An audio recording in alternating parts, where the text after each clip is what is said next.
आज होतं दुपारच्या जेवणामध्ये आमच्या घरी आमरस आणि पुरी, कारण लेकराला काहीतरी स्पेशल खायचं होतं. तर म्हणलं आमरस आणि पुरीच करून द्यावं. मग ते दोघं खूप आवडीनं खाल्ले सुद्धा ते आमरस पुरी. लेकरं असं आवडीनं खाल्लं की सगळी मेहनत वसूल झाल्यासारखी वाटते मला. तर मग इथं मला एक ब्लाऊज शिवायचं होतं. मग ते ब्लाऊज शिवायला घेतलो मी, कारण खूप दिवसापासून पेंडिंग होतं. ते ताई दोनदा विचारून गेले होते.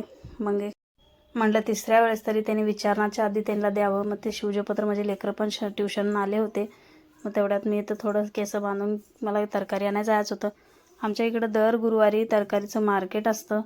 मग ते मार्केटमध्येच आम्हाला आठवड्याचं आणून घ्यावं लागतं, नाहीतर रोज सकाळी उठलं की टेन्शन राहतं की काय बनवावं भाजीला म्हणून. त्याच्यामुळं मी इथं तरकारी आणून घेतली.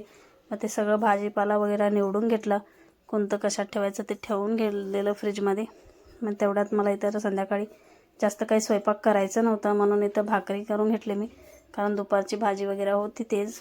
मग थोडे भाकरीच करायचे होते. तर असा होता माझा आजचा दिवस. तुम्हा सर्वांना आवडला असलं तर लाईक, शेअर, सबस्क्राईब करायला विसरू नका, कारण पुढे जाण्यासाठी मला तुमच्या सपोर्टची खूप गरज असणार आहे. तर तुम्ही सगळे नक्की सपोर्ट करा. Thank you so much for watching my video.